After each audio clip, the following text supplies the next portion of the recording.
Welcome back, pro wrestling fans. Welcome back, IWC. It's me. It's me. It's the G.O.C. Coming to you live to tape 25 feet below the surface of the earth here on Guardian of Chaos, the YouTube channel for Chaos Corner. And this is part 2, that's right, part 2 of Story Time with the Guardian of Chaos. We just came out of a 35-minute episode of part 1. And fans, it was an unbelievable learning ability of facts, information, historical perspectives, and things that you want to know about the history of pro wrestling. The glue that holds it together in this crazy world we call pro wrestling. Big shout out to the late, great Captain Louis Albano and Burt Randolph Sugar, a match made in heaven. Shout out to our Lord and Savior Jesus Christ, because if he's for us, nobody can be against us. As I said, part 2, go back and check out part 1. You're not going to want to miss it. Stay mentally, emotionally, physically, and spiritually fit in these insane times that we're living in and here in 2024. One man, unique, unedited, unscripted, raw dog for you, the fans. My over 50 years of being a historian, researcher, scout, agent, producer, fan, mark, that's right, I said it, a mark. And my over 30 years in the ring as a pro wrestling manager who came out 2 and 3 times a night on every show. It took the fucking bumps, which most of you can't say. And that's why you come here, to learn things when you go to the bar, the restaurant, work, your next event, the water cooler, so you can learn things and have an educated conversation about the sport that we love. And that's right, it's a sport. So I can't thank you guys enough for being here. Much love and respect. This is my stress reliever, my distraction. So once again, check out part 1. I rate that like button. Share, spread, leave a comment, inbox me, do something, for crying out loud. And as I always say, in order to get respect, you have to start with respecting yourself. Once you do that, you open other people's minds to respecting you. So sit back and relax.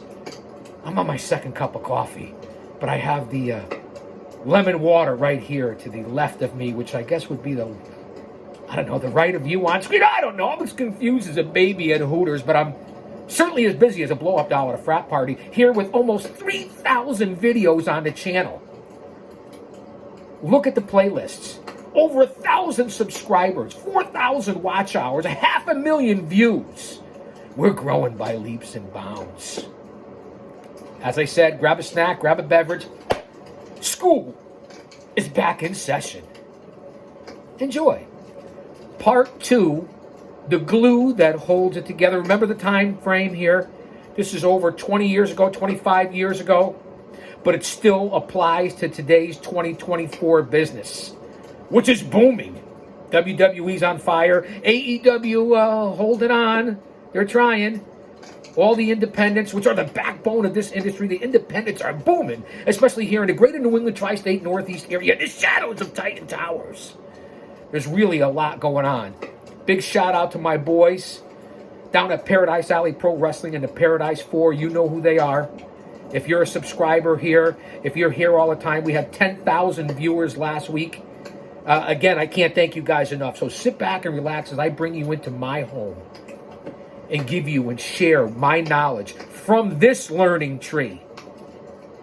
No green screens, no editing, no StreamYard, no whatever it is you want to call it, lab elements, stream elements, no Patreon, no paywalls. It's you and me. Oh, you could donate if you want. Not necessary, but certainly appreciated. You can buy a cup of coffee, a couple bucks. You can be a member. I don't know.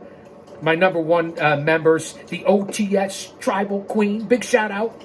Austin Nance, my brother from another mother. There is no other. Scripps, I know you're out there. And, of course, all the guys over at the Bay Resort. Hoodie Rob, Big O Otis over at Big O Gaming. Hooligan, Future, Kratos, Lil Montana, the Midmost Smark. What a group of guys over there and what they're doing, being inspired. And as I said earlier, big shout out to the people that I work for and volunteer my time for, because they're the best in this industry. JD from New York and Off the Script. It doesn't get any better than that. The Chi-Town Smart heel Jesse. God bless you, my brother. Of course, the OG of the IWC, Don Tony, and his co-hosts, Big Kevin Castle. My brothers Hollywood, Comic Book Bob, and Johnny at the Wrestling Council. Jack Kilby and Morris Shortell over at Cheap Heat Productions. Of course, the Pro Wrestling Wire, formerly the PWZ, with the Professor Rick Del Santo. And I believe he even hooked up with Uncle Otis. I mean, I'm not sure. So if you want to learn about this industry, especially in the internet, the IWC, the pro wrestling community, you go to the guys and gals that I listen to. And I know that my fans here on the channel, according to analytics, are big fans of listening to Dutch Mantel, Jim Cornette, along with the other shows that I just mentioned. It doesn't get any better than this. And that's why you come here. Because of my 30 years in the ring. Because of over my 50 years experience. Telling the truth. Telling it like it is. To learn things. Not opinions, views, thoughts. What actually happened. That's why you're here. That's why this is unique, unedited, unscripted, as I just said. So I don't want to continue to repeat myself. Let's get on to part 2. We left off with the territories, the NWA, the WWF, and a new McMahon twist. Again, much love and respect. And sit back and enjoy the sounds. Part 2, go back, like I said, check out part 1. And all the other videos. 3,000 videos on the channel. A new McMahon twist. In 1983, Vince sold his interest in the WWF to his son, Vince the Crapper Jr. No offense, man. Lighten up, man. Kayfabe.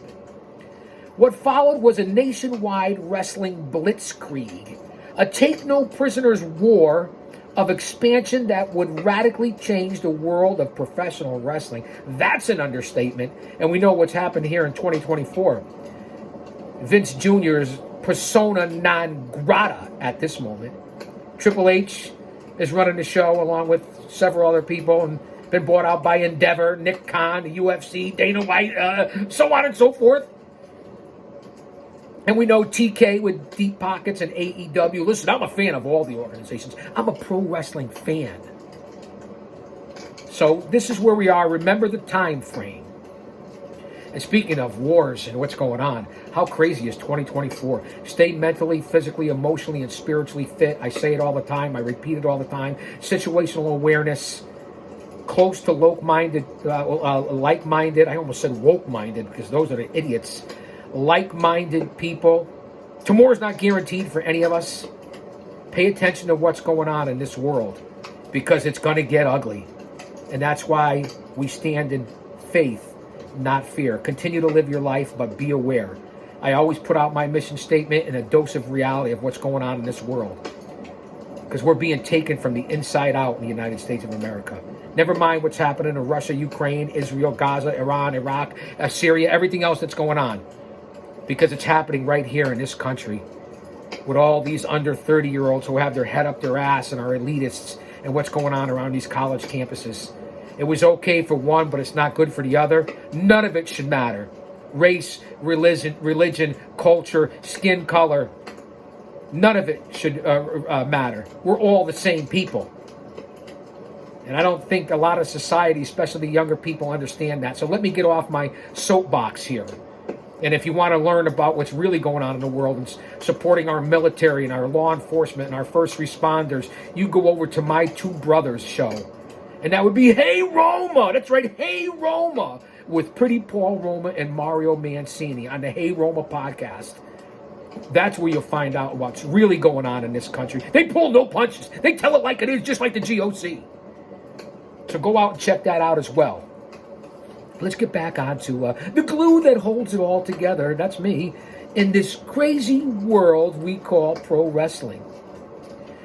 Vince Jr. was able to voyage Columbus-like, which they've tried to cancel here too, into the territories of other promoters because of the dawning of cable TV and the production values made possible by another innovation, videotape. Let that marinate. His theory was what worked in the Northeast could be exported and made to work nationally. That's right, here in the greater New England tri-state Northeast area, the birthplace of a lot of things, in the shadows of Titan Towers. And he thought it would work internationally. And take aside the asshole that he is. He's right. Oh, I apologize for that. No copyright, no strikes. I apologize. I meant to say ass hat. I don't want to offend anybody. Kayfabe, it's my channel. I should be able to say what I want. Freedom of speech. What happened to that? I'm on a roll today. I must be butter because I'm on a roll. This is part 2. 2 cups of coffee. What do you want me to tell you? That's why you're here, for the entertainment and the factual knowledge that I present. Wow. So he declared war on other promoters and invaded or brought up and bought up all the territories. While he was carrying out this scorched earth policy, remember the time frame here and the words and the verbiage being used and what's going on in current 2024. It's all relevant. Look up to the sky. Vince Jr. was vulnerable. We did it within mirrors and with the mirrors. It was all cash flow. Had these promoters known they didn't have any money, they could have killed us. Because he didn't have any money, if you know the history of WrestleMania 1 and the money he got from Jim Crockett Promotions, the $1 million that he desperately needed. But the point is, they didn't know. And even if they had, it's doubtful that the disorganized organization known as the NWA, which I really grew up on besides the WWF, big fan, I loved that territory and that company. Really was incredible, especially in the 70s and 80s, the NWA. Does it get better than that into Jim Crockett Promotions as well? Even WCW during the Monday Night Wars had their run. Huge difference between the WWF and the NWA and the territories. Northern wrestling, Southern wrestling, West Coast, East Coast. Smaller venues, bigger venues, ethnic populations, ethnic pro wrestlers, different things that mattered in this business. And you went to the demographics. Not all the libtards and what they're trying to do today and push agendas even in these companies. And no offense, man, kayfabe, if you don't like it, change the fucking channel. I apologize for cussing. I'm getting off here on part 2. Rather than banding together to repel his invasion, they bickered amongst themselves and kept their heads firmly planted in the sand while Vince Jr. planted the WWF flag across the country, changing the face of professional wrestling forever. Of the 20 regional promoters operating throughout the country in 1984, fewer than 5 remained by 89. And just to give you where I was, in 1984, I'm in my early 20s, 21 years old, 22 years old, 1989, still in my late 20s, just to tell you how long I've been around in this business. The old man brand, as I say, the over 50 and, dare I say, over 60 demo god. And that's right, still getting it in, still holding it down, keeping it real and maintaining. That's right, remember that, because you know, and you know that I know, that you're watching.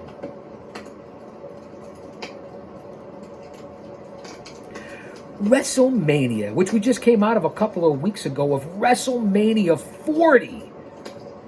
Put that in your pipe and smoke it, even though we're past 420. So here we go.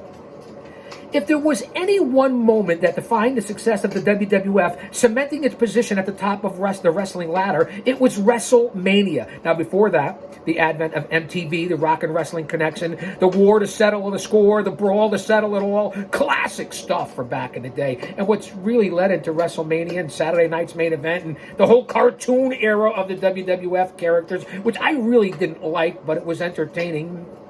It was what it was, and that's when I was gravitating even more with NWA and Jim Crockett Promotions and the fading, dying days of the territories, Mid-Atlantic, Georgia Championship Wrestling, Florida Championship Wrestling, the UWF World Class Championship Wrestling, the AWA, All the different territories, I really miss those days.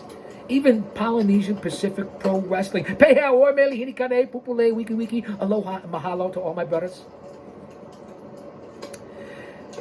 Where were we? My mind's like a lazy Susan. You know it'll come back around. Truth to tell, Vince Jr. had actually been thinking about it for a long time as a new way to put the WWF on the map.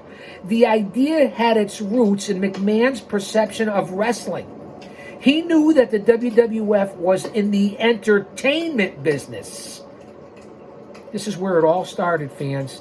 That's why you're here, to learn about this. Much like Broadway and Hollywood were. And so, borrowing from their example, he began planning attractive main events and bringing in celebrities who were, in his word, hip. Who could add to the event and help make it into the entertainment? Soon, Vince Jr. began pulling together in the elements and all for the elements of WrestleMania, the original, WrestleMania 1, bringing in the likes of Hulk Hogan, Sergeant Slaughter, the Iron Sheik, and celebrities such as Muhammad Ali, Liberace, and Billy Martin. But Vince Jr. has always been open to new ideas. He encourages his staff to give him creative input. It was in that atmosphere that I went to Vince with an idea, and not me personally. Wendy Richter versus the Fabulous Moolah. Though in reality it became Captain Louis Albano, one of my mentors, one of my people that I looked for knowledge and to pick his brain, versus Cyndi Lauper. Girls just want to have fun. Girls, they want to have fun. Girls. So the boys, man. But no, too early? Too soon? Too late?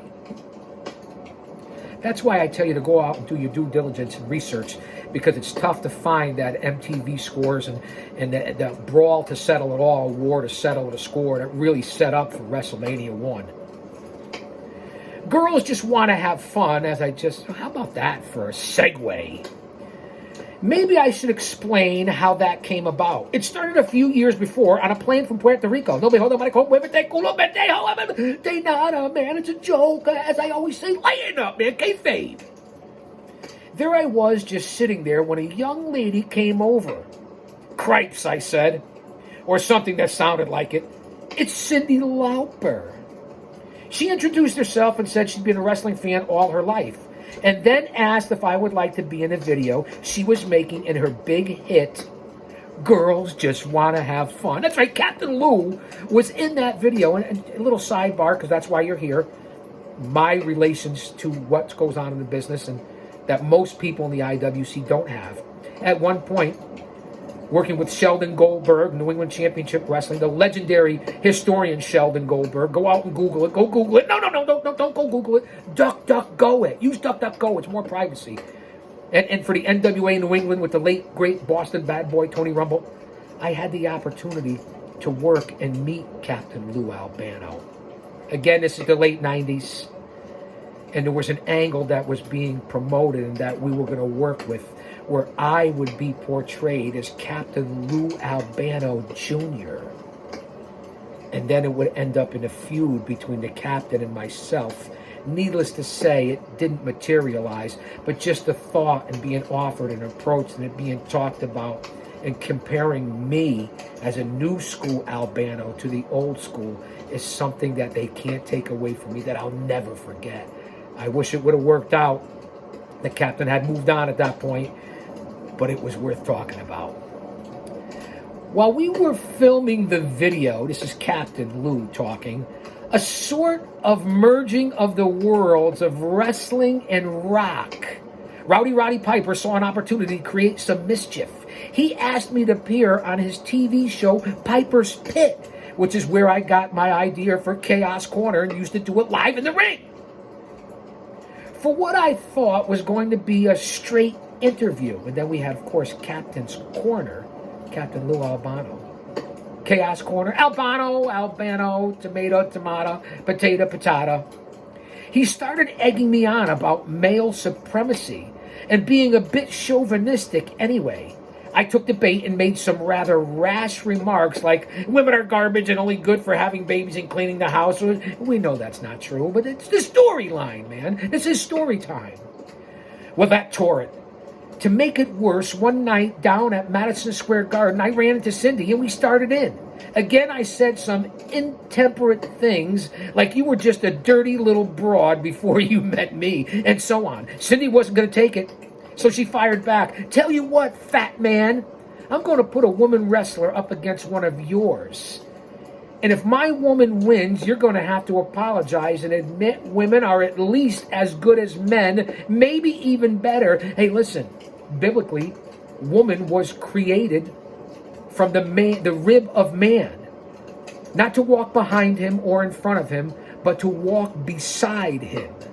That's biblical. Do your research. That's why you're here. So I can agree with Cyndi Lauper on that one. Remember the time frame here.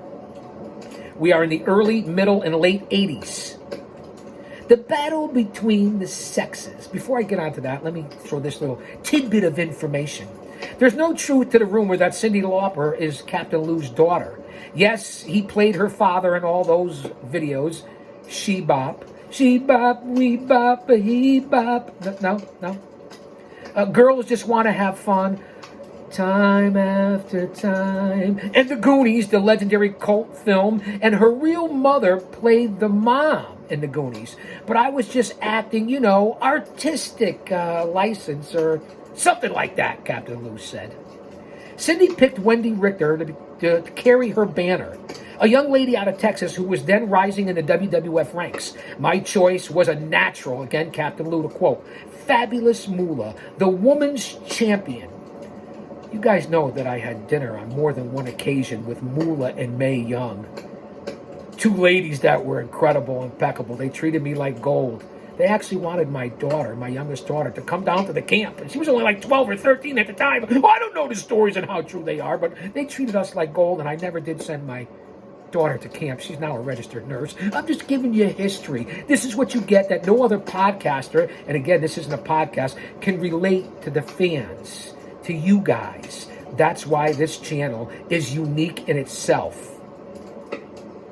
Once I persuaded Vince to include the Moolah-Richter match on the first WrestleMania, I had to go out and publicize it to make it pay off. I went on the Letterman show. David Letterman was the best late-night host in the history of television. Johnny Carson, David Letterman. Not Jay Leno, Conan O'Brien, Arsenio Hall, or any of the ilk like that. Letterman was priceless. And wouldn't you know it, a whole bunch of women's livers started picketing me and boozing in the audience, and booing and boozing. Captain Lou was boozing. I told Letterman that they were really calling out, Lou, Lou, Lou, not boo, boo, boo.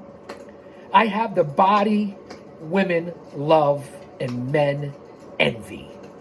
Needless to say, it went over like stale pizza, which isn't that bad, or cold pizza.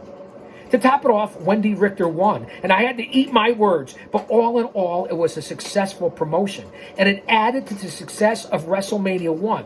So although Vince Jr. was the man behind the promotion, I feel I had a large part in turning it into the major promotion that it became. I agree, Captain. WrestleMania became the standard for wrestling. It's Super Bowl, as we just witnessed in one of the best WrestleManias ever in WrestleMania 40. The return of The Rock, the Bloodline, Roman Reigns, Cody Rhodes, the finishing of the story, so on and so forth. And made World Wrestling Federation #1 in the world of wrestling. As we move on here, 24 minutes in, part 2, this crazy world we call pro wrestling and the glue that holds it all together. WCW. Wrestling takes a turn for the better in the ratings. That's debatable. WrestleMania made the WWF not just with the publicity, which McMahon played for all it was worth, but because its coverage established the WWF as truly worldwide. Now, McMahon was able to continue his onslaught against the other promoters using television as its primary weapon. This time, unlike what happened in wrestling's earlier golden age back in the 1950s, the original golden age, as I said in part 1, the advent of television, cable, etc. McMahon used the medium instead of the other way around. The new cable channels were scrambling for programming that McMahon was able to provide, even if he had to buy up the airtime to shut out the competition, which is what he did. Remember that. You guys know the story. Do your due diligence, do your research like I do here for the show. As more and more promoters folded up their tents and faded into the sunset, the WWF, that's the territories, which again, I really don't like that. But the territories are basically back here in the independent scene here in 2024. It really is. The independents are the new school territories of the old school days and old school territories. Think about it. Do your research. The WWF filled the void with its shows, which were now telecast on every minted cable channel. The notable exception was ESPN, which carried wrestling from Jim Crockett's NWA circuit. Crockett was the only promoter left to carry the banner against the WWF. All the other had gotten out. Also gone were Vern Gagne's once powerful AWA in the Midwest and Fritz Von Erich's world-class championship wrestling in Texas. Crockett's North Carolina-based organization became by default the NWA, which it was before that. Come on, get your facts straight. His stars were equal to those to the WWF, Dusty Rhodes, Ric Flair, and others of equal stature. But the trouble was that nobody outside of Charlotte knew them, which is bullshit. That's BS. That's not true. The WWF's monopolization of cable kept them off the tube. Crockett soldiered on anyway, losing money hand over handstand. Hand over handstand.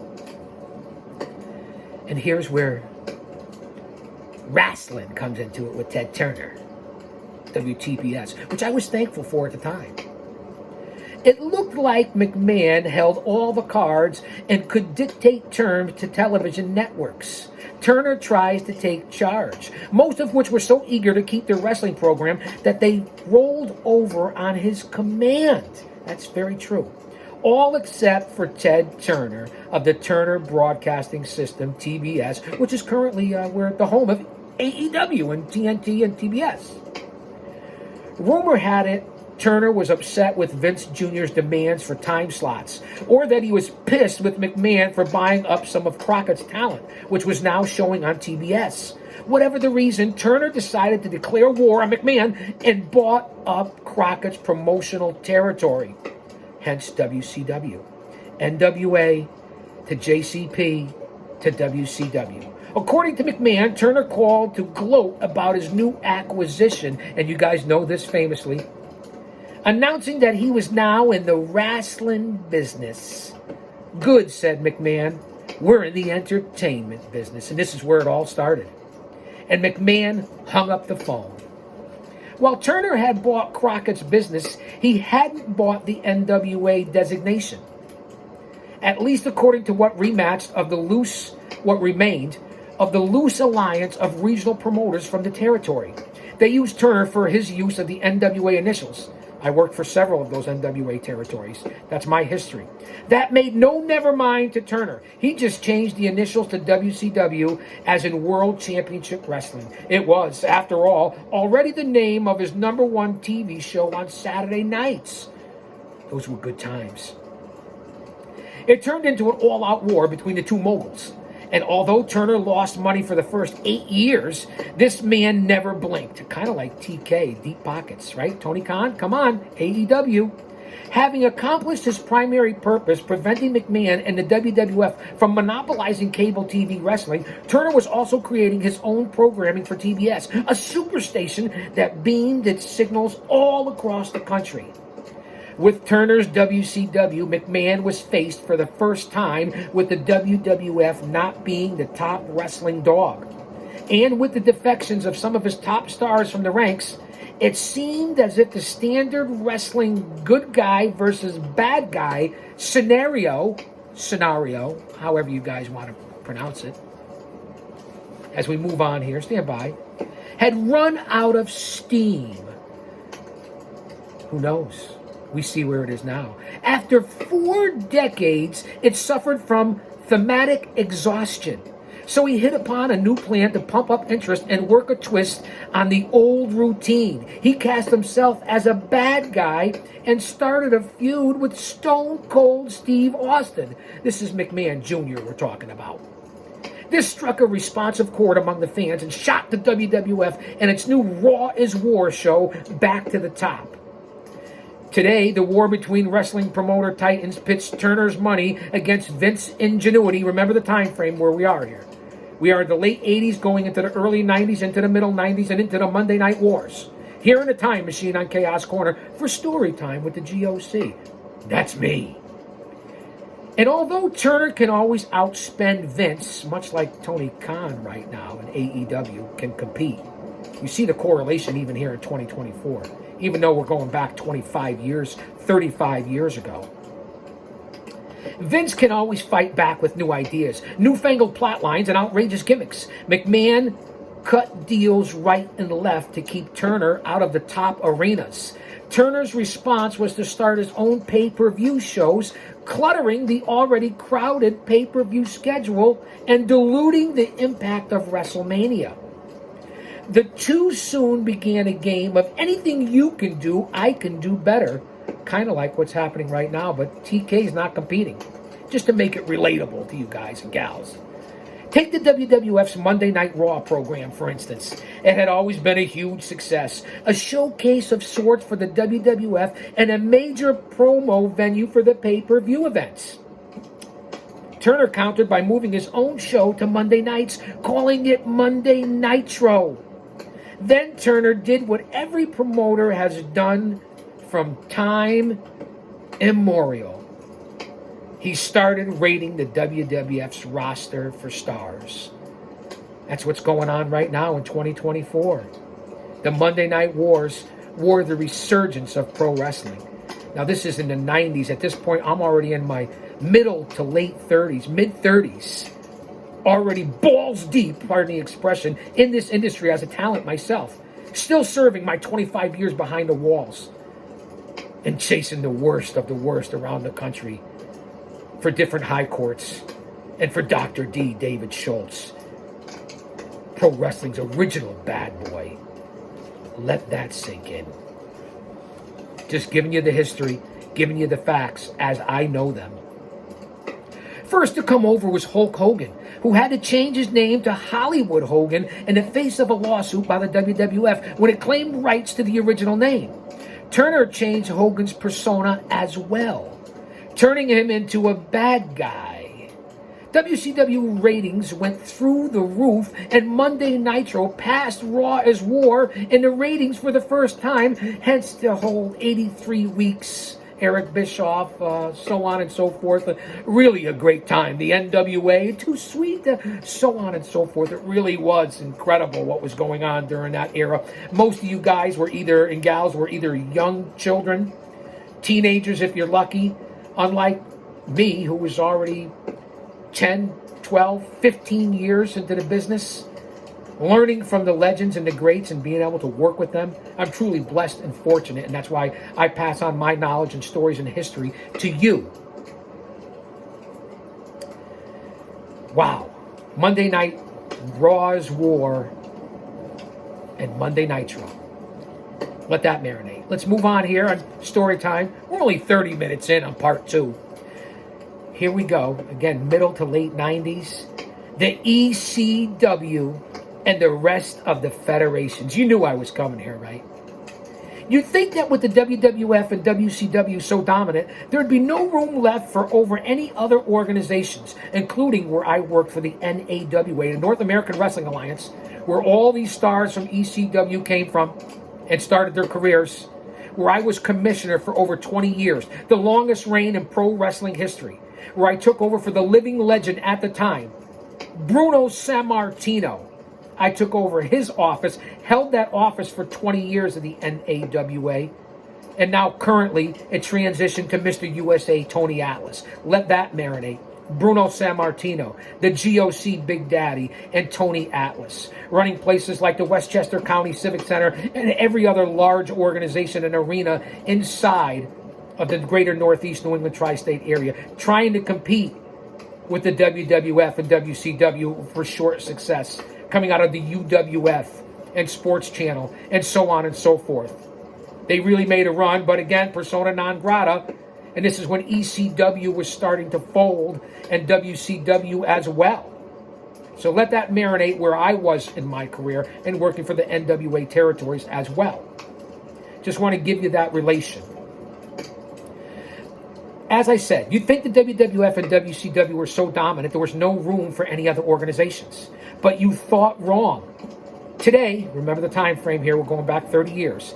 It seems that everyone and their kid brother has set up a wrestling territory, especially here in 2024, current day. That's the truth. See how history always repeats itself and matters to today's product?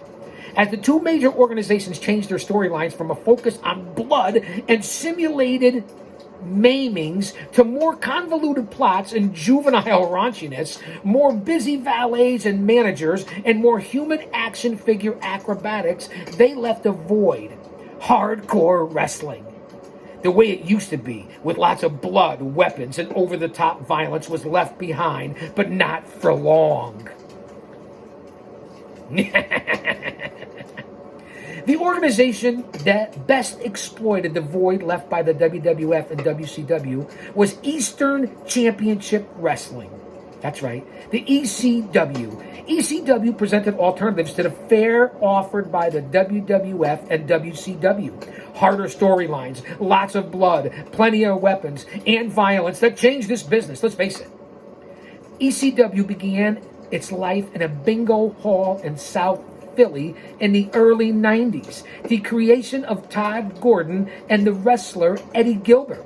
When Gilbert left, he was succeeded by wrestling visionary Paul Heyman. That's right, the wise man. In an earlier WCW life, Heyman had been known as Paul E. Dangerously. Heyman changed the E in the ECW from Eastern to Extreme.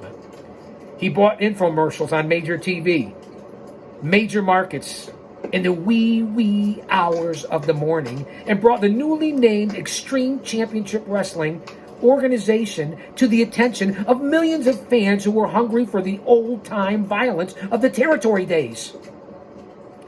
While the roster of the ECW carried several names familiar to wrestling fans, Terry Funk, Bam Bam Bigelow, Rick Rude, among others, its hard-edged characters like the Sandman, Sabu, Taz, and strippers working as ring valets, that brought it a big following. Big enough for the ECW, which began in a bingo hall, to graduate to pay-per-views.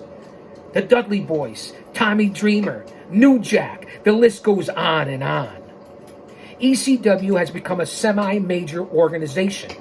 Though not quite in the league of the WWF and WCW, it has proven that there is room for others. Now the number of wrestling affiliations has begun to mushroom, including the Century Wrestling Alliance, right here in New England, that I was fortunate enough to work for, the International Wrestling League, the United States Wrestling Association, aka the USWA, and even vestigial remnants of the old NWA territories, which I worked for several, as I've stated. You know, I could give you different names that have worked for the CWA, ECW, the USWA. We could run through some of the rosters in the early years. ECW had Bam Bam Bigelow, Chris Candido, Shane Douglas, Tommy Dreamer, Spike Dudley, Balls Mahoney, the Dudley Boys, Sabu, the Sandman, Al Snow, RVD, Taz, CWA, Century Wrestling Alliance, Abdullah the Butcher, Tony Atlas, King Kong Bundy, Lumberjack Rick Fuller, El Mascarado, the Metal Maniac, Curtis Slam Dog, Vic Steamboat, Kevin Sullivan, Superfly Jimmy Snuka, just to name a few.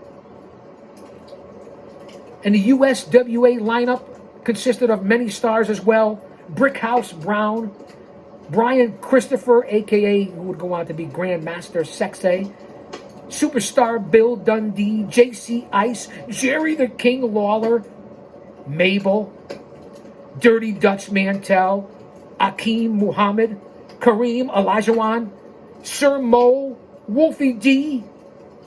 The list goes on and on. Just wanted to give you a short list We don't want to make this forever. This is part 2 of this crazy world we call pro wrestling, the glue that holds it all together. This is the least that you need to know on part 1 and part 2 of Storytime with Chaos Corner. Wrestling promoters are lineal descendants of old-time carny promoters. The NWA was wrestling's first major organization. The McMahons, Jess, Vince Sr., and Vince Jr. are wrestling's first family of promoters. McMahon Jr., through cable TV and WrestleMania, made the WWF the premier wrestling organization in the world. And see where we are all these years later.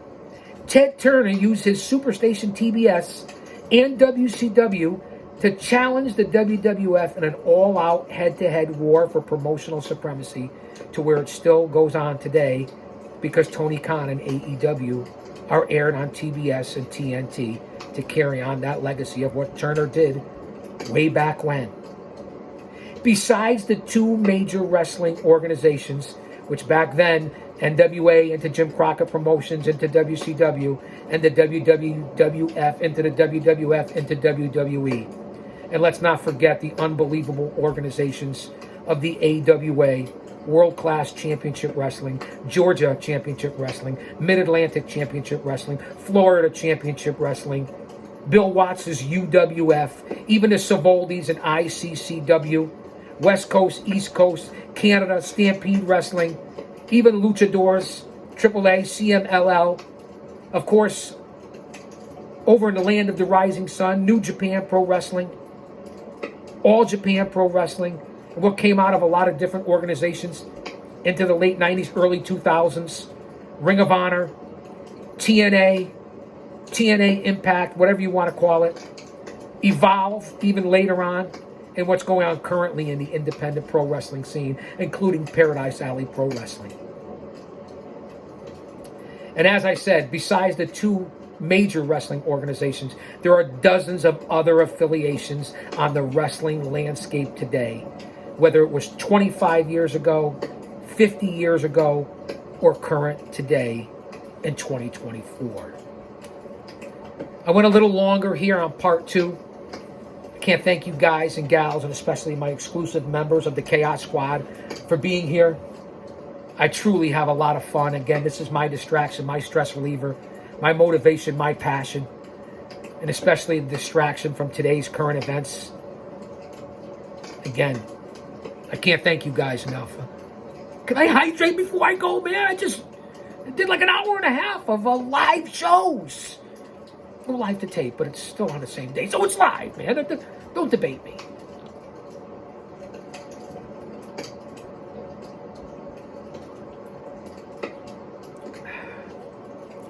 Stay tuned to my community page and all my social media platforms. We're going to continue to push out this content and bringing back today this date in pro wrestling history, which is a huge success on this channel, and the classic videos that I have down here in the vault in Chaos Chronicles. I'll say that to say this, because I tell it like it is. Don't you dare miss it.